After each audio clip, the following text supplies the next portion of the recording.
Bangkule Rajang. Sejarah pemerintahan Kerajaan Mempawah Kalimantan Barat oleh Syafaruddin Usman MHD, Pontianak, Pustaka Dinusman 2011. Menurut silsilah bekas Kerajaan Mempawah, asal mula kerajaan ini, di mana pertama kali Kerajaan Mempawah berdiri, pusat pemerintahannya bukanlah di kota Mempawah, seperti yang dilihat bekas-bekas peninggalannya sekarang ini, tetapi pusat pemerintahannya pada saat itu berada di kawasan pegunungan Sidiniam, atau sekarang berada dalam kawasan administratif Mempawah Hulu. Kerajaan yang terkenal pada saat itu adalah Kerajaan Bangkule Rajang. Ibu kotanya berkedudukan di Sidiniam. Bahkan kerajaan ini juga dinamakan Kerajaan Sidiniam. Pada masa pemerintahan seorang penguasa yang diperkenalkan dengan nama Patih Gumantar, Kerajaan Bangkule Rajang ini berada dalam suasana kejayaan, sehingga kerajaan lain, khususnya kerajaan tetangganya, bermaksud merebutnya, khususnya oleh kerajaan Biaju atau Bidayu di Sungkung. Maka terjadilah perperangan Kayau atau memenggal kepala manusia. Meskipun Patih Gumantar dikenal sangat gagah dan sebagai seorang pemberani, namun dengan adanya serangan mendadak, akhirnya Patih Gumantar kalah. Bahkan kepalanya sendiri terkayau oleh orang-orang suku Dayak Bidayu. Maka sejak kematiannya itu, dengan sendirinya Kerajaan Bangkule Rajang mengalami kehancuran dan hilang dari peredarannya. Beberapa waktu kemudian, diperkirakan dalam abad ke-16 atau ada sementara sekitar tahun 1610 Masehi, kerajaan ini seakan bangkit kembali, meski tidak dengan nama semula, Bangkule Rajang.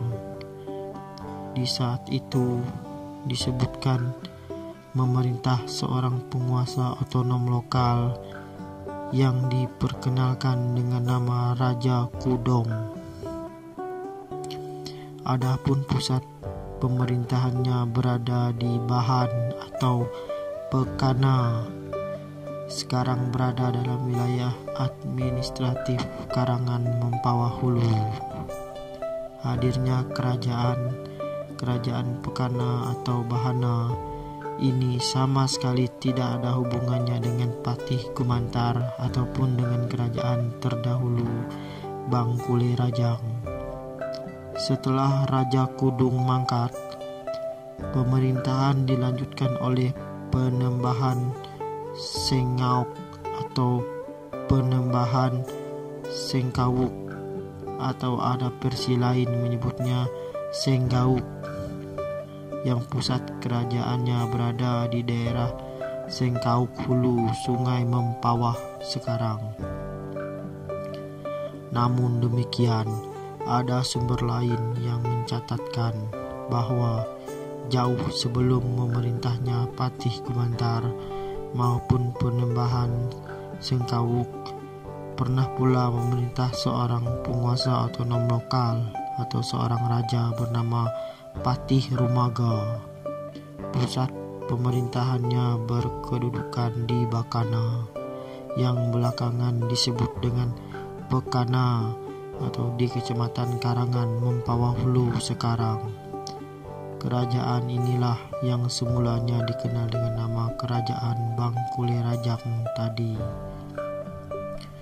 Keturunan Patih Rumaga adalah seorang yang gagah perkasa, dan inilah yang diperkenalkan dengan nama Patih Gumantar. Patih Gumantar merupakan pengganti Patih Rumaga sebagai Raja Bangkule Rajang dengan ibu kotanya di Bahana. Dalam hidupnya, Patih Gumantar disebut beristri seorang putri jelita yang bernama Dara Irang. Mereka dikaruniai 2 orang putra. Keduanya masing-masing bernama Patih Nyabang atau Patih Ngabang atau Patih Ngabang dan Patih Janang. Di samping itu, mereka juga mendapatkan seorang putri yang menurut empuknya cerita, putri mereka itu diberi nama Dara Hitam. Dara Hitam ataupun Dara Irang yang dimaksudkan di sini adalah berbeda dengan Dara Hitam yang diperkenalkan dalam sejarah awal pertumbuhan Kerajaan Landak. Dara Hitam dalam sejarah Landak berasal dari Kampung Kumia, daerah Sepangok, kawasan Sungai Teganap atau air besar sekarang. Patih Gumantar kemudian mendirikan pusat kerajaan yang baru di sebuah kaki bukit yang bernama Bukit Kandang. Sejak itulah kerajaan Bangkule Rajang berganti nama menjadi Kerajaan Sebukit atau Sebukit Rama. Setelah Patih Gumantar mangkat dan dimakamkan di bukit itu, ia digantikan oleh putranya yang bernama Patih Ngabang. Kemudian setelah Patih Ngabang wafat, ia digantikan oleh putranya yang bernama Patih Sengkawuk.